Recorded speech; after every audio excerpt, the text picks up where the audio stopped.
Sound brings a film to life in a way, and this is especially true in fantasy films, in which there won't be any sound on the set to record for creatures or for space flight or for unusual environments. Those sounds will be created after the film takes place, and once those sounds are put in the soundtrack, suddenly the movie takes on quite a different meaning. My name is Ben Burt, and I created special sound effects for the Invasion of the Body Snatchers.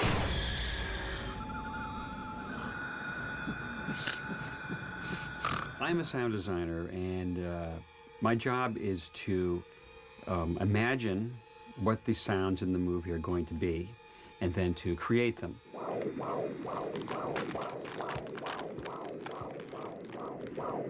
The term sound designer came about here in Northern California back in the first days of Star Wars, because the filmmakers up here recognized that they wanted someone on the production to be responsible for customizing the sound for a motion picture.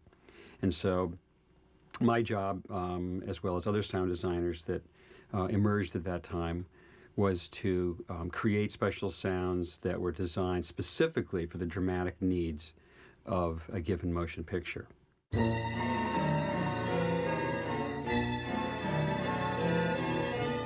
I became involved with Invasion of the Body Snatchers soon after Star Wars, because post-production on Star Wars was done in Northern California, and they asked me after the completion of Star Wars to stay on and to handle any other sound design work that would come up for future Lucasfilm productions. And so I had met Phil Kaufman because he was an acquaintance and colleague of George Lucas, and he came to me and they said they needed some special sounds for Invasion of the Body Snatchers, and could I spend some time creating some sounds for them.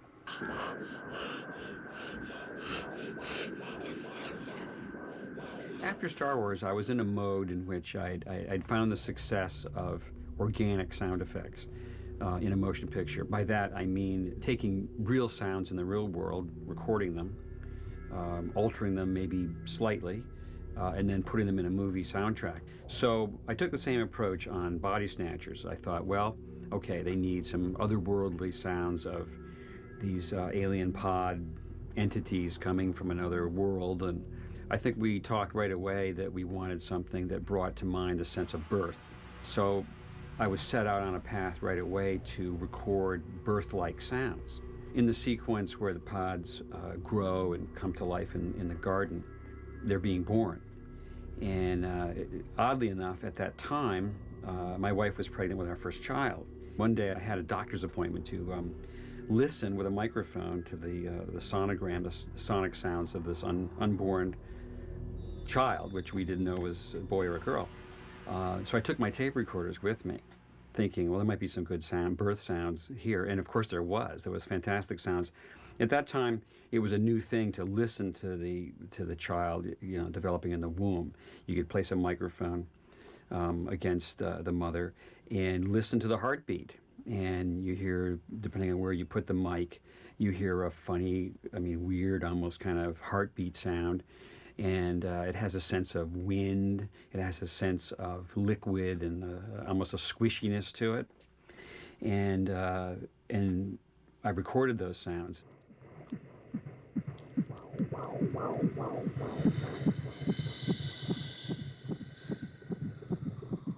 Some of the heartbeat was the real recordings from made on the with the microphone on my wife's pregnant belly, and then I made some heartbeats on a synthesizer. You could program the synthesizer to make a thumping sound, and then you could tap a key and make what sounds like a heartbeat. Much in the way a heartbeat you hear yourself internally.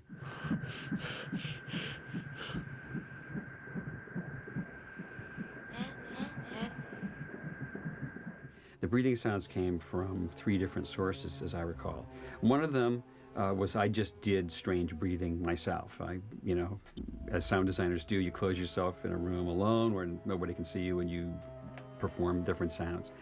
And of course, if you take a breathing sound recording, you can slow it down, and it has a peculiar quality if you do that.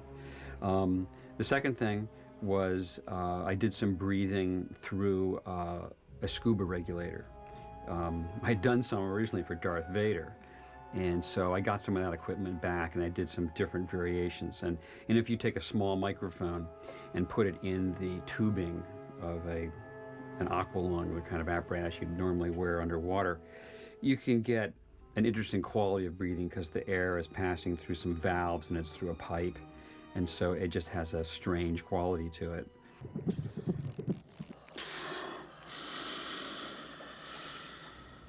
My recollection is that I also used some breathing which I made from a hand bicycle pump, because you could squeeze and release the pump itself, and you got a little sort of a wheezing sound with it.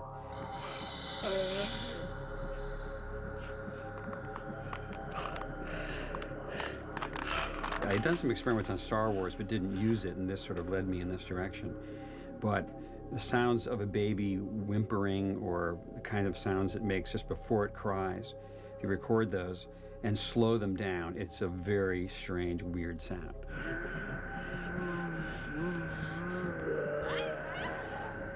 Ben has a way of gathering elements and creating a sound that's complete. Although Bonnie, I think, certainly enhanced this greatly, the other aspect of the pods coming to life are the husks and the leaves and the actual plant-like elements that are there on the screen. One of the things my group did, we went to Chinatown and bought every vegetable we could find.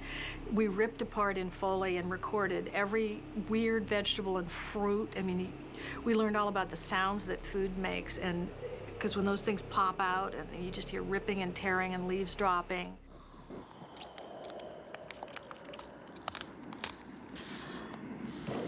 Ben and I bought a lot of fruits and vegetables for the show. Stepped on them, threw them, squished them, ripped them.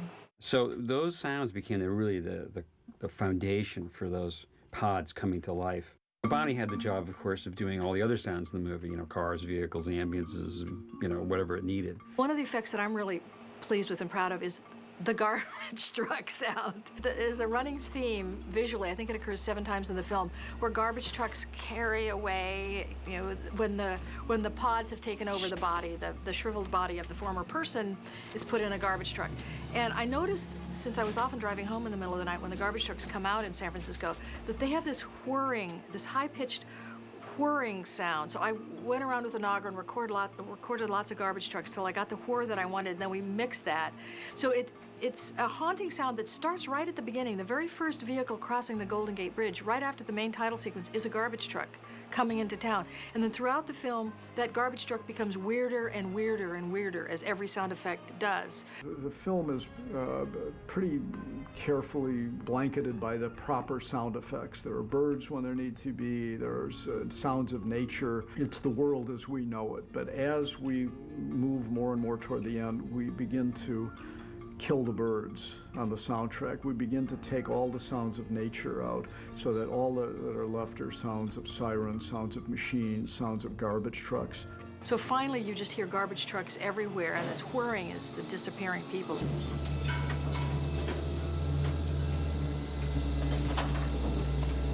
There were certain target areas that I focused on, and Ben was my mentor at the time and created the most memorable sound, which of course is the pod scream. I'm not sure where the idea came for the pod shriek, but of course it was a chilling idea because it gave a signature to a fully grown pod creature that was indisputable. I knew we needed some sort of strange sound, something that was absolutely terrifying. Philip Kaufman wanted something scary and sudden and very colorful to do it. I utilized what has become common since then, which is to use pigs for shrieks, because pigs have a high-pitched, shrill cry. Because they're mammals, it sounds like a person almost, but it isn't. It's not a sound a person can do, but it's a sound you can believe a person can do. So armed with these great pig screams, that became the big basic backbone of the screams. But of course, in the movie, the characters inhale, and then there's this sort of long breath that, and the scream, of course, is quite sustained, more than the pig would do it. So I added to it some breath that I recorded myself. You can kind of create the most wheezy, raspiest breath you can come up with, and record that, and blend it with the pig scream. Of course, the famous one is the very end of the film, where Donald Sutherland makes the final, statement of horror in the movie.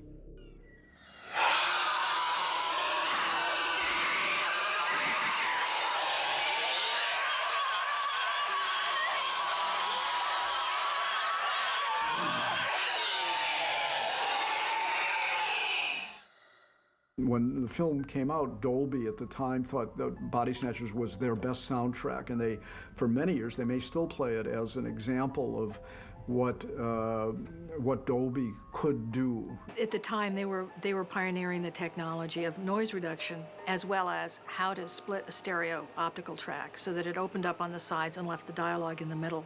So we were trying to open up the tracks and also be able to use surrounds. For example, when Don Siegel is the cab driver and they're riding through the Broadway tunnel and the motorcycles come on both sides of them and the sound goes from forward in the screen. If you're seeing it in a theater, sort of swirls around you into the surrounds.